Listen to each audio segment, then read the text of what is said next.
Hello and welcome to From the Be-All End. Well, it's happened again. A super positive episode last week, buzzing with enthusiasm, is followed by days of stories about players being sold. And it's a strange feeling, isn't it? To dissect the latest comings and mostly goings, the usual gang are here. Chris Bowden, Justin Connolly and Paul Woodhouse. Greaves' enthusiasm about the ALK model last week has resulted in him facing a one-pod suspension for his unnecessary positivity. So anyway, let's get into it and have a quick look at what's happened. Obviously, before the Cardiff game, Wilson Odobert went to Tottenham for upwards of 30 million. There are strong reports that Johan Berg Gudmundsson is off to Saudi Arabia, which is a surprise. Sander Berge has signed for Fulham for a reported 25 million. Anas Zaroury has moved to Lens for 9 million euros, that is. In terms of reports, rumours of impending departures, Dara O'Shea to Wolves, the BBC are reporting today. Manuel Benson, James Trafford and Wout Weghorst have all been strongly linked with moves away. Just before we came on air, reports that Zeki Amdouni wants to leave, with Barcelona showing interest. And on the way in, we've got Joe Worrall just signing, and of course, Bashir Humphreys from Chelsea, two central defenders. So Worrall just confirmed as well. Chaps, there's a lot to take in these last few days. It's been, we were also upbeat after that Cardiff game. I mean, Chris, what do you make of what's gone on in the last 72 hours? Yeah, I think everyone expected, there to be some key departures. It was, like I say, to look at the model. Sell young relatively cheap and try and buy young relatively cheap. Try and sell for a profit. And Odobert was obviously the first off the block in that sense. And we'd all expected Berge to go, and he does leave a sizable hole. But to have won the first two games without him, there's all this positivity around, and it just seems like we've been as fans, sort of like taking a punch to the gut a few times over the last few days with the amount of departures. I don't know how you solve the situation of the transfer window. For me has always been a farce this time of year. It should be closed before everyone's kicked a ball, but then not all the European leagues are aligned in terms of start time, etc. And it's a tough situation to sort, but you can't have this. Scott Parker thinks he's got, a fairly settled side and squad, etc. Expecting some to leave, but next thing you know, he's almost like a complete overhaul when all's said and done. And we don't know what that looks like, do we? On the pitch, we know, the lads who've gone, we know what they can offer. On the face of it, they're making canny moves in the market, but it feels a little like the sort of promotion push is being undermined a touch. I mean, it might be a bit extreme, but at this stage of the game, it just feels like a bit of a gut punch over the week. Certainly feels like we were sort of lulled into a false sense of security in a way, because at the end of last season, I think most people expected there to be a significant departure. I mean, the squad size was massive. But we start the season and you look at it and you go, ooh, I like the look of this. And then suddenly this isn't there anymore. What do you make of it? Well, it's uncharted territory for Burnley fans, isn't it? It's basically year two after that initial project of finding ourselves with this Premier League squad that VK wanted and this new model. And so we've never ever seen it previously. The best we'd ever seen was arguably losing as top goal scorer in January, and that was the regular one punch a season, wasn't it? And it's like Chris is saying, it seems particularly after winning these two games in the way that we have, and thinking that, you may lose one or two, then all of a sudden everybody's name's being pulled out of a hat. It just seems odd, a little bit frantic, doesn't it? And yes, there's still a case to say we've still got a very sizable squad and we know we've got money to spend, but you'd rather have been doing this maybe 2 to 4 weeks earlier. It just seems like it's come a little bit late, and I don't see how it's beneficial to us currently in this state. I don't see how it's beneficial to Scott Parker. I don't see how it's beneficial to the rest of the squad. I don't see how it's beneficial to the majority of fans. It just seems like unwarranted chaos and a bit of turmoil. But is this something that comes with the territory of having this kind of a model and we should get used to it? I don't know. But it seems like there's a lot of upheaval, and whether it's a symptom of people who have been wanting to go and they've got PTSD almost from last season and they couldn't wait to get out of the door. We don't know. Does feel to be a bit of that, doesn't it? When you think about someone like Amdouni wanting to get away, you do wonder how much of it is a hangover from last year, from players who might have thought, I'll have 2 or 3 years at Burnley and then move on, and then after last year saying, no, I'm going. Justin, what do you make of it? Well, I think you've got a few things in play, haven't you? A few things are happening. We've been relegated for a start, so a lot of the people who signed for us at the start of last season would have expected to be starting a Premier League season now, and aren't. You know, we've got a massive squad, so we need to trim some of that fat, and you know, just the nature of things means that it's going to be our best players that people are going to be interested in. Hence Berge, hence Odebear. You know, the players who perhaps shone a little bit brighter than anybody else in the horror of last season. So I don't think any of us can be really surprised at what's happened. I agree with what both Woody and Chris have said, that for this to be happening after the start of the season is absolutely ludicrous. I've always thought that the transfer window should close before the season starts. Then everybody knows where they're at. Everybody knows what they're doing. But I think I'm right in saying that, you know, there's only really Odebear who you'd consider a starter from the side that has won these first 2 games quite handsomely. You know, Berger's not played in those games. I think Zaroury's had come off the bench maybe once. So you know, we've still got that basic team in place. We've still got a lot of players. We've still got a lot of quality in the squad. So I think it feels awful because, you know, we're losing the players that we enjoyed watching the most. But I don't think it's really a panic stations, because we've still got some fantastic players and we brought in some good players. I would expect, given the rumours that are going on, that we're going to lose even more. And I'm really concerned that it's starting to feel a little bit like last summer and the summer before. The first summer that Vincent Kompany had felt a little bit like a real sort of chaotic storm where he was getting all these players in. And I think we sat back and thought, okay, well, we need that because we've lost so many and we haven't got the numbers that we need. And then we'll grow that, we'll put that squad together and we'll grow it over the next 2-3 seasons. But it's starting to feel like that churn is going to happen every summer. And that rather than bring these young players in, like Chris said, and develop them over a number of seasons, you know, we're going to bring the young players in, expose them to English football, and then cash in on them straight away, like we've done with Odebear. You know, that profit we've made on him is ludicrous, isn't it? Given the number of games he's played in the Premier League and how well he's performed, it's ridiculous. So that's what worries me. I want to see us building a squad that's going to stay together and going to develop and going to be successful. I can't see how you can build a successful football club by having this constant churn every season, and you know that's the thing that worries me. But we'll see how that plays out over the next week, because we've still got a few days to go before the window closes, haven't we? Sorry, the window slams shut. Yeah.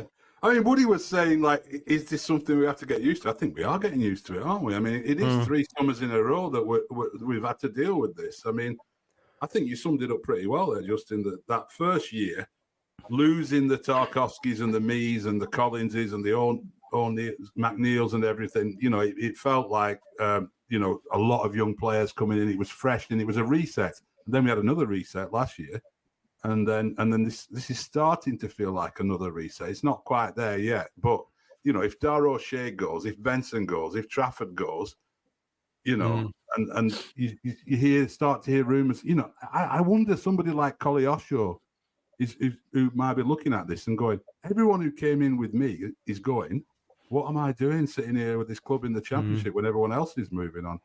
And I would... All of a sudden, go on, all of a sudden he's your main wing threat, isn't it? You know, I mean, effectively, I mean, Odebert replaced Collie Oshaw when he picked up his injury to all intents and purposes. Yeah. You know, Vitinho played there, Johan played there, Trezor played there, etc. I mean, Trezor, nobody knows what on earth's going on. You know, apparently some sort of health situation. Again, you know, not real. Scott Parker, to give him his due, has been, you know, more transparent in terms of ins and outs and injuries, etc., than the last couple of Burnley managers. But Trezor, we don't know. But say Collie Oshaw, all of a sudden now, if you're looking at that lineup at Sunderland, you're thinking, he's the one I'm hanging my hat on. You know, you go to Luton with him and Odebert, you lose Odebert. You know, see Jay comes in on Saturday, and then, you know, Goodmanson comes off the bench. You know, Goodmanson looks like he's on his way. You know, Trezor looks like he's nowhere near. You know, Amdouni maybe sort of Benfica supposedly sniffing around, and you know, after his injury and at his age, can we expect him to be the sort of the talisman? You know, that sort of, you know, a forward, you know, attacking talisman. It's a big ask, but I don't know. We almost seem to be losing that layer underneath. You know, oh, it's not a problem if we sell Odebert because Anas will come in. Well, he's gone as well. Oh, it's not a problem because we've got Benson and Goodmanson. It looks like both of them are going out the door. And if we're thinking of selling Benson to Leeds, that makes absolutely zero sense whatsoever. You know, and he may well, you know, he'll forever be in our hearts. And, you know, he may well have flattered to deceive to some extent in that he was probably more of an impact player than a 90-minute man. And as he showed, you know, towards the end of the promotion season, and, you know, his injuries, etc. But you wouldn't let him go to Leeds. He's going to be a prime rival, you know, for promotion. It'd be insanity. It's weird as well that, like, you know, these players who came in last year are starting to leave, and yet you still have Egan Riley on the books. You still have McNally on the books. You know, players who haven't really featured. We haven't been who you would have expected. That's what I was expecting this summer. I was totally expecting to see those kind of fringe players. We've seen Twine go, but I thought that's where we'd be clearing the squad out, and then one or two prime ones. But there is a danger that, you know, if Pace has said to the agents at the end of last season, right, you know, we've gone down. If you can find a move for your player that your player's happy with, and we're happy with the money coming in for it, go for it. And thinking, if they all go for it, we can decide which ones we want and which ones we don't. And then it becomes very difficult to say no when clubs come in with offers for players like Dara O'Shea. You know, it's got the potential to get out of control, I think, next week. Woody, do you think that we are developing players, or are we just profiting from a certain madness in the transfer market? We're obviously developing them to a certain degree, because the reason why Dara O'Shea is going is because they prove themselves in the Premier League for a season, don't they? So they've developed something, you know. But it's not development in the sense of you've brought them through the youth ranks, and, you know, they've done something for a few years and there you go. It seems to be more like, well, if you come to Burnley, we're a stepping stone, in the same way it was a stepping stone for Vincent. But we've had this for a while, haven't we? We were doing it with Trippier, and that's fair enough. But when your entire squad seems to be all stepping stone players, and they've gone bollocks to this for this particular stepping stone, I'm off, then it suddenly becomes, I don't know how tenable that is. Whether Al thinks this is the actual model because this is all he's seen since he started, that you bring a manager in relatively late and then it's just musical chairs as to who you're transferring in and transferring out. He may think this is how football works, but it's. We don't know how this settles down or when it calms down, but it doesn't seem like it's something sustainable long term, which means we'll probably go up with a record points total. I don't think anyone could object to order bet the sale. If somebody comes in with 30-odd million for a player you signed for a third of that amount, roughly, a year before, who's done pretty well and he's promising, but we talked about it before the move, didn't we? And said, if you were a big club, would you have a look at him? Would you take a punt on him? It was that kind. Somebody does. I can't blame Pace for taking the money on that one. Berge, to be honest, I never quite bought into the hype on Berge. 25 million seems fantastic money for me. So, what are we pointing the finger at here? Chris, is it out of order for that? Or are you saying where does it stop? What's our problem here, really? Well, that's it. You got to be careful here. Like they say, we feel now we're starting to lose that secondary level of players that we thought were going to come in. Now, if he can bring in what Worrall's just signed on the dotted line tonight. So if Zaroury O'Shea does go, and looking at Sepp van der Berg going to Brentford for more money, and that makes how can O'Shea be worth 15 million quid if Van den Berg's worth 20-25 mil? It's madness. He's an international footballer. He's had 2 spells in the Premier League with West Brom and Burnley. He's shown himself. He's at good age. I think that's peanuts for O'Shea. But we've got to. If you do bring in, I think he's worth. It's got to be worth at least what Van den Berg's worth. 25 million. Yeah, if he's worth that. That's what we're sort of measuring these things against, isn't it? But I say the signings that we've been linked with us, seem to be more. They sound more Parker type signings. Worrall, seems more of a steady Eddie. A bit more experience. A touch older than O'Shea, but he's he's played a decent amount of football at this level. He's been up at Rangers, etc. Hannibal, if he comes in, had a decent spell at Birmingham, but more ratters and like sort of you're going to snap at your ankles rather than sort of the technical, gifted footballers that we've been bringing in more of over the last. Well, they're players from English football rather than from the Belgian league, aren't they? Well, yeah. But yeah, the Johnston that did well on loan at West Brom, if that's to be believed, it's. He had a fabulous spell there, second half of last season. He would again, another British type who's already played at this level. It just, but we'll see. As ever, we can only judge it. Let's say once the Big Ben chimes on the it's the 30th, isn't it, this year? Would it? When the dildos arise. Yeah.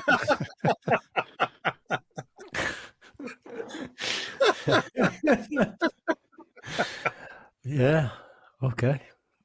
But looking at the team that we're going to put out against Sunderland, how many other players we're going to be putting on the field are going to be? We saw Thomas Frank. Yeah. We saw Thomas Frank leave out Ivan Toney because there was transfer speculation and he was distracted and all that kind of stuff, or they're worried about them getting injured. If BBC are reporting that there's talks going on between Burnley and Wolves over Zaroury O'Shea and he wants to go, is he going to be playing against Sunderland in that situation? Well, probably common sense prevailing, maybe not. But then again, you wouldn't have expected Veit to have been on the bench.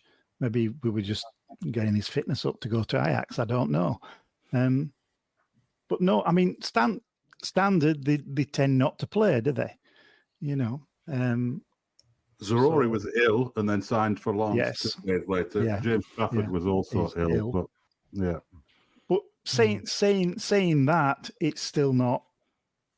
It's only one or two. So we've still got the vast majority of the folks who have started these two games, and like to Chris's point, it seems more like the second layer. You can also make the argument that since we lost me, Tarkovsky, Cork, the thing in Mission to Burnley too about them wanting to sign more men, as it were. There's obviously a thing around the idea of leaders. We've signed a lot of young players, and they've had a hell of a baptism of fire this past season.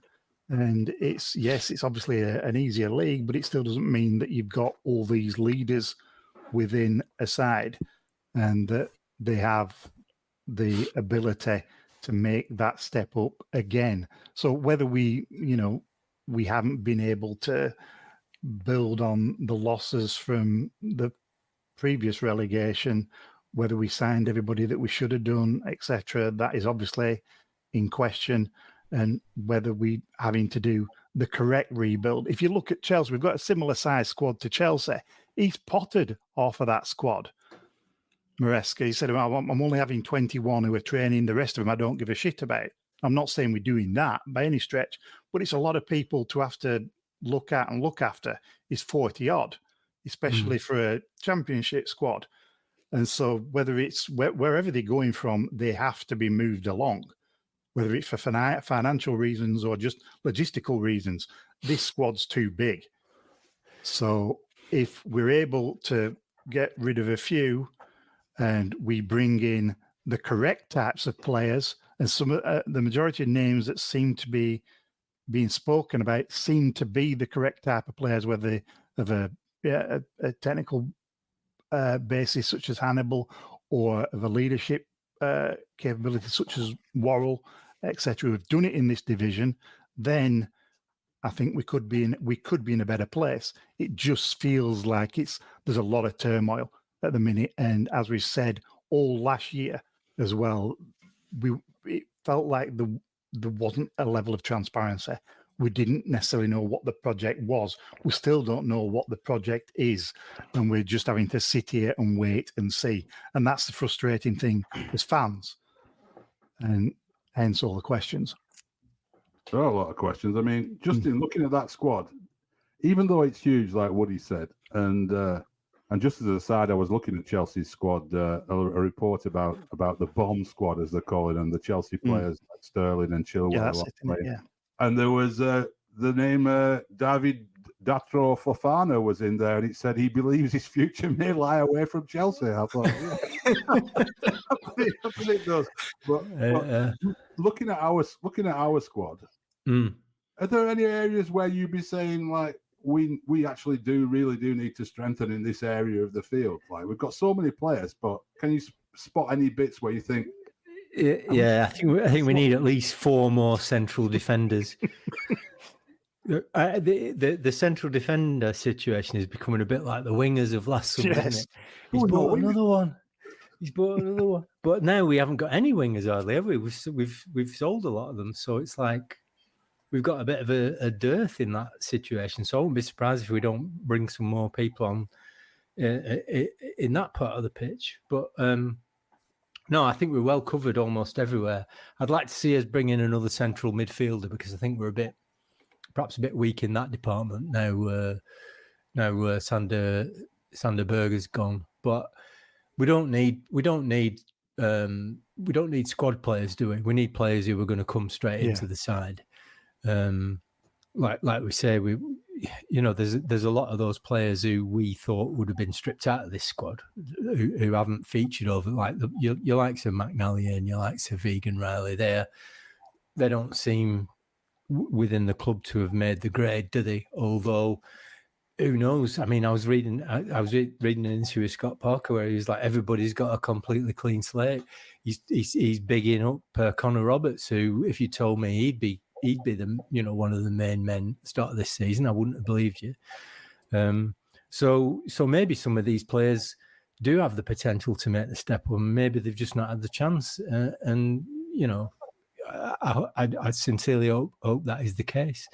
I mean, I think if you remember at the start of the season when we won the championship by a country mile, we weren't signing leaders, we weren't signing experienced people. We were filling the squad with a lot of young talent, and it's strange to me that we're now thinking about going for these kind of older, less.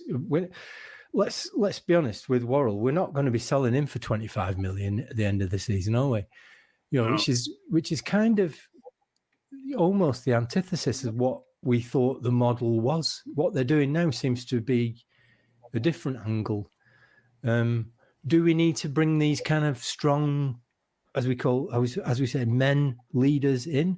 Well, we kind of won the division with not a lot of experience in English football, even never mind in this division. So it's really confusing, but also quite intriguing what the strategy is. I mean, he could be an exception. He could be a case of Scott Parker saying, "Yeah, bring me Hannibal, bring me young players from here, there, and everywhere, but I do need a solid, experienced player or two as well." If we're gonna, is it a Dara O'Shea's leaving, so we need somebody else to fill that role? But what's happened to Alderkiel? What's happened to Ekdal? What's happened to Bayer? You know, we've got all these players. Germany, isn't it? Yeah. Well, who knows? Chris? Well, I mean, we won the league by a country mile, but we won it with Jack Cork and Brownhill and Jay Rodriguez and Charlie Taylor and Johan Berg Goodmanson. They were pivotal. I don't think we can. We'll always remember the Bensons and Zaroury's and people like that, but ultimately it's that core of experience. When we were wobbling at Ewood Park, and yes, Benson scores a winner, but who changed the flow of that game? Jack Cork comes on, smashes Adam Wharton, and the game, the shape of the game changed altogether. He's the one who starts the move that the goal comes from. And you need to have those, these experienced types. Worrall, I mean, it's been threatening to happen. It's like a Dale Stevens type scenario. Like Sean Dyche tried to sign him up 10 times, but it just shows where we've gone from. Burnley were in the Premier League and have been there for a good couple of years, and they were thinking, well, to sign Worrall, it's going to cost us 10, 12 million. Well, do we spend that or do we keep Kevin Long as backup, knowing full well that Tarkin and Ben Mee were good for 30 plus games a season. So and Kevin Long, if you looked at him when he came in initially, he always did quite well, and then often tailed off if he had a longer stretch in the side. But if you were say Mike Garlick and do we spend money on someone like Ben Gibson ended up coming in not kicking a ball? So, but so that one's him, and it's eventually happened, and he sounds like he's thrilled to pieces, Worrall, and I'm sure he'll be one of the guys that sort of like he's captain Forest.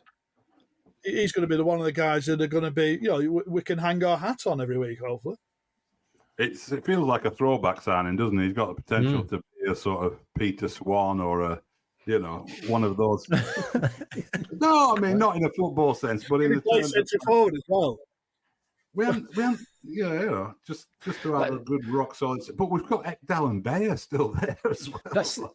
That's the question, isn't it? He doesn't seem like a ALK signing, certainly not a Vincent Kompany signing, obviously. So has the strategy changed? Why? He doesn't seem like the sort of player that we've been signing over the last few windows. So, maybe they've realised that they do need a little bit of steel as well as the silk. I don't know. I reckon they were looking through all these scouting reports and they'd got a little bit mixed up in the filing cabinet, and some of Dyche's ones have been left lying around. It makes more sense. Yeah, and he was 23. Yeah. I enjoyed that video you shared earlier, Simon, of him heading the ball whilst lying on the ground, careering towards the touchline. So there's your Ben Mee factor, isn't it? It's total Dyche defender is that. Yeah, brilliant. No, but the one area I do wonder about, it is ridiculous. We've still got a squad of 30-odd players, but I do worry a little bit about centre forward because we've got Foster and we've got Jay. Let's presume that Weghorst isn't going to be there. Neither of those two seem like players, given their record with injuries, who are going to be fit for every week of this season in the Championship. So it's two players for the most crucial position on the field. Neither of them are particularly reliable fitness-wise. Do we need to look at a centre forward, Woody? Yes. Short answer. Bring back Bashley Barnes. Yes, and not just as backup either. Definitely somebody to compete. And if any, it's you've got to go up with a very good who's somebody who's going to score. And I know we've been able to share goals around these first two games, and that's always a great sign. But the bottom line is you've still got to have somebody up top to be able to at least pretend to score every now and again. And if we lose Foster and we haven't signed anybody, and you've only got J-Rod, that's a lot to ask of him this season. So I'd be very, very surprised if we don't bring somebody in, because I think we're very light up there. What about Hutonji? Is he not a centre forward? He played off the left on Saturday.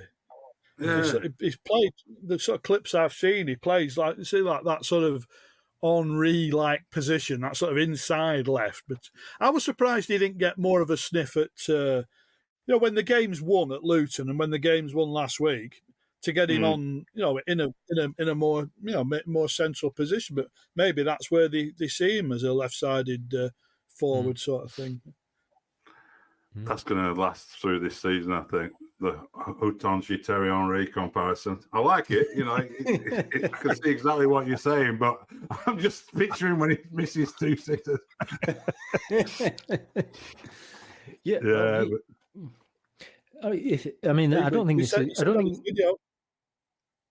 was just going to say, I don't think it's given that that Weghorst's going to leave. He's thrown himself into it by all accounts, so you never know. Maybe he's hedging his bets about whether the right offer is going to come in, and that solves the problem, doesn't it? Well, Zeki's not gone yet, so if exactly. Zeki stays around, it's not a the ego, Zeki report said he wants to leave, didn't it? The Zeki report said he wants to leave. If Benfica come calling, he's not going to turn Benfica down, is he? No. Well, we don't know what's going to happen. It's going to be a mad final week. You're just left with the feeling that it's really hard to imagine Alan Pace turning down money.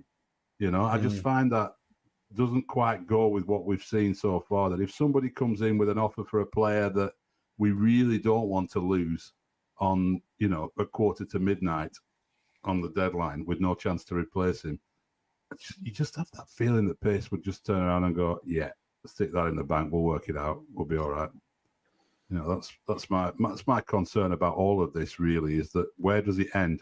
We'll see in the next week where it all ends. But before then, we've got a trip to Sunderland. Chris, Sunderland, tricky one, isn't it? It's always the cliche about a difficult place to play. It is a difficult place to play, even though they've done so badly there over the years. But it's a big crowd, big atmosphere, and they've made a decent start. What do you make of that one? Well, again, I think they're in a similar boat where Jack Clark, who's been an absolute shining light for them, looks like he may be off to Ipswich. So there'll be a lot of doubt around his availability at the weekend, or whether he's left out or whether he goes in ahead of the game. But that's if they're absolutely flying. And there'll be 45,000 in that ground every other week, and it's fierce. I mean, that was the one place 2 years ago when you're 2-0 down at Sunderland, and to show the wherewithal to come back and win that game was a massive statement. That was the point where we thought, hang on, we're for real here, aren't we? That was a proper performance, and it'll need similar. You'd hope this. Look at our quality sort of the quality we've shown so far, to be coming back and still unbeaten. But if they get firmly behind that group of players. There's a new manager in there that they're raving about. He's being compared to Wenger and this, that, and the other. And it's, as we, journalists and pundits like to get carried away, but it's a fantastic atmosphere. And when they're bang at it, it is, as you say, it's tough place. Yeah, I mean, Woody, we talked a lot in the last couple of podcasts about the sort of mood and atmosphere around the club and the optimism and all that kind of stuff. I mean, after that game against Cardiff, going to Sunderland, you sort of said, yeah, I fancy us to get a 2-1 there, the way we're playing at the moment. Do you still feel like that after this last few days? It's his first proper test, isn't it? This, you feel that, even though we started well, everything that we've said, the caveats, aren't they? And it's like Chris has said, it's a very, very difficult place to go, and arguably they're flying a little bit. And it would be nice probably if they lost Jack Clark before weekend, but it's going to be a tricky one. Is that, and any kind of result I think will be quite impressive up there. I think I don't fancy us necessarily to go and blow them out of the water, and if we do, I think it'd be an exceptional effort. That sounded a bit like you'd take a draw. I think I probably would. Justin? I don't know. It's one of those things, isn't it? Third game of the season, it's still all completely up in the air. The transfer window's still open. Anything can happen. I accept it's a tough place to play. I don't accept it's our first test of the season. We absolutely smashed Luton at Luton. True. And they were the only team that we're going to play this season who finished above us last season. So, right. That was bollocks. Given the start we've had, nobody will want to play us wherever we play them. And whatever happens in the transfer window, whatever happens with players being left out because they might leave, and so we've still got a really, really strong squad for this division, and I fully expect us to give it a good go up there and do well. I've been impressed by the way we've played so far this season. I really like the way that Parker seems to be setting up the side to play against the opposition rather than play with it, to some sort of set of predefined principles. And if he's showing every sign of doing proper homework and making sure he knows how to beat sides. So I've got high hopes, which will ultimately, no doubt, be totally dashed by 5 o'clock on Saturday. But I will say what Luton had on paper and what we thought they were going to be didn't transpire. No. What they put out on the pitch was a very different side to what we were expecting, including a lot of debutants, and they may have a slightly more difficult season if they don't sign anybody. That's all I'll say about Luton. Fair comment. Right, Justin, just to finish us off, you've been exploring the Byzantine world of trying to buy away tickets. Yeah.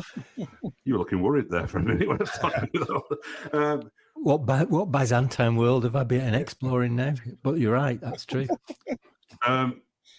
You told me about what it's like, and I must admit, not living away and everything. I don't really pay attention to all these point systems and the priority lists and everything. But you explained it to me earlier on, and I was quite surprised by just how complicated it is.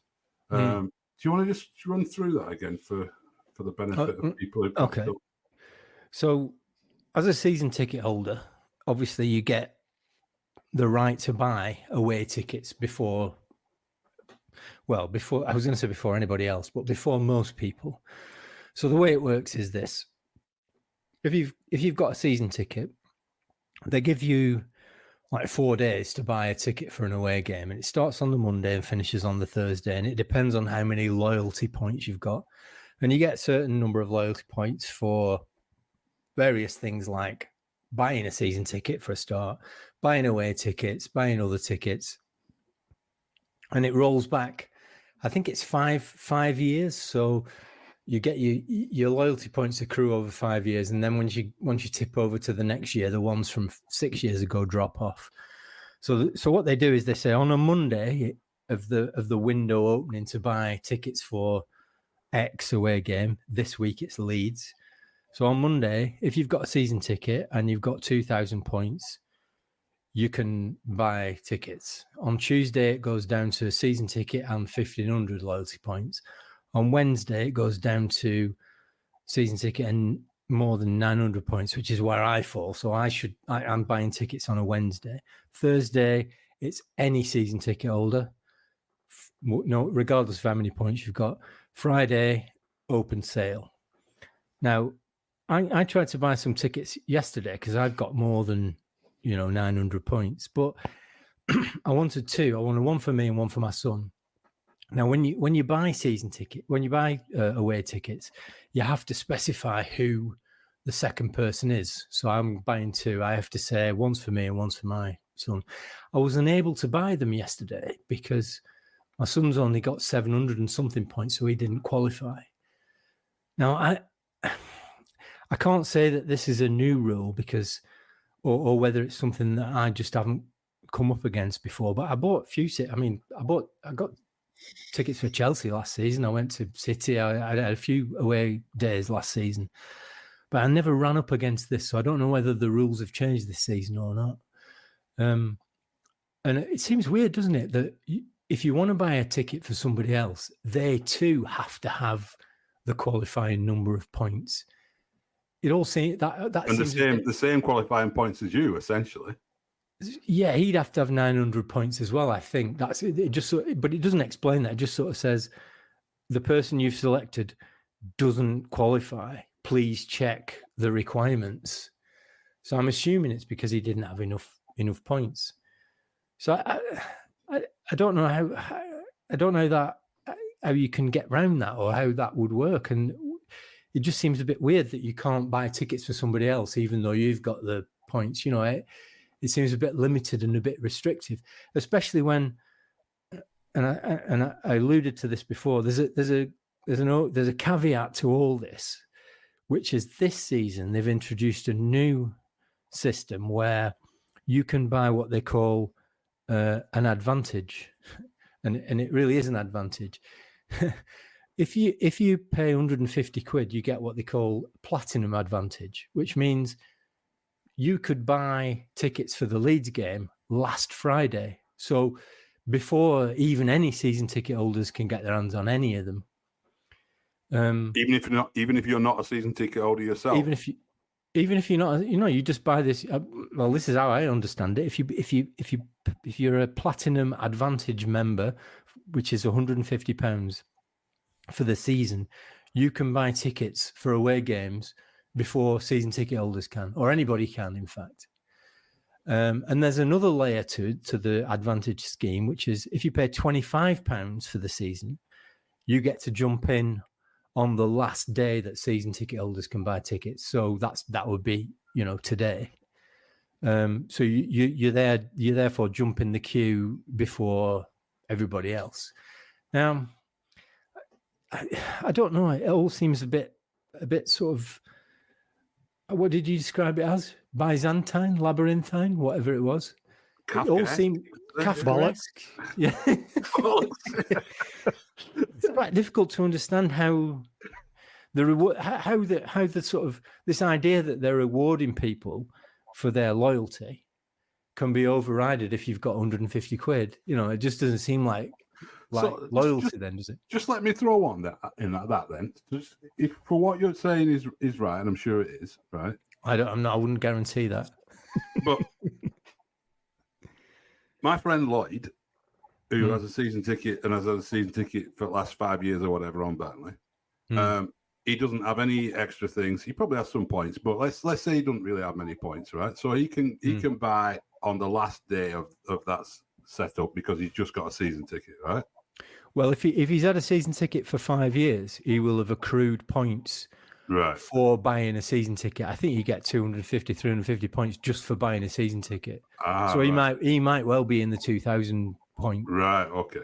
But in theory, a season ticket holder who bought a season ticket this season, right, for the first time, they bought a season ticket this year, 500 quid or what? would have the same rights as Woody would in Cleveland if he paid 25 quid to have an advantage card.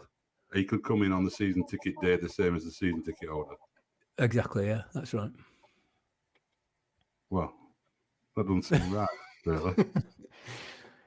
No, you've got made my point in about 20 seconds that I took about 5 minutes to make. No, it is. It is extraordinary. I mean, Chris, it didn't used to be this complicated, did it? Well, say I can remember getting the ticket details from the club to put in the Burnley Express, and you'd have certain qualification periods for season ticket holders, and go to general sale. But it just seems extremely complicated now. I mean, I can understand. Like I say, in this day and age, clubs are trying to find different ways to monetize the situation, and if people are prepared to pay 150 quid to jump the queue, then all power to them. But like I say, I can remember my mate's dad going to the ticket office to get group of blokes that I went to football with before I started work at the paper, and he'd just take his I think you used to be able to get like a number of tickets with our season ticket. Whether it was 2 or 4, I can never remember. But he'd just sort of say, he come into Walsall, he'd come into Scunthorpe, and he'd be like, yeah, of course, yeah. And he'd just, next thing you know, he got the tickets with his ticket, and happy days. We were watching Steve Davis score a last minute equaliser or something like that, weren't we? But it seems it's a long way. It must be virtually impossible to do like what we did, like in our sort of teens or early 20s, when you'd come back from university or wherever and like go on the turf with, your dad and a few mates and stuff like that, and you'd all stand together or sit together or travel to Sheffield Wednesday together or whatever it was. Those days have gone, haven't they? You can't really do that. I mean, if my dad's not around anymore, but if I was trying to go on the turf with him and there was a season ticket holder sat around, I'd be probably in another stand or some other area of the ground. Like, you just wouldn't be able to have that. I mean, it seems a bit of a mess. Woody, does any of this make any sense from an American business point of view? Like, or does this sound familiar to anything? Or, I mean, it seems more convoluted than it ever was. I know for a while it's been difficult just to, rock up on a Tuesday night and pop in, but weirdly, it seems like there's these little pockets of available tickets for somebody who does rock up from this side of the pond, who's, giving a wave to Al on social media, who can find themselves a ticket and away they go. But anybody who's got points, etc., that just seemed like ridiculous, what Justin was saying then. It seems overly complicated. It seems like it's unfair in certain regards and totally bemusing to me. Yeah, but I'm an idiot, so there you go. If anybody out there, and I know there are some people who are absolute experts in this stuff, if anyone out there can tell us what the logic behind all of this is, and if indeed everything we've said is correct, then do get in touch with us via Twitter or Facebook and let us know if there is something we're missing here, because it does seem a little bit weird. All right, we'll wrap up there. Hang on a minute, Simon. If anybody's got a couple of tickets, spare tickets for Leeds, give me a shout. Right. Okay. Brilliant. All right. Well, Sunderland it is on Saturday, and we'll be back on Monday with our debrief of that game and with any other transfer activity that's gone on in the meantime. Until then, have a great weekend and up the Clarets.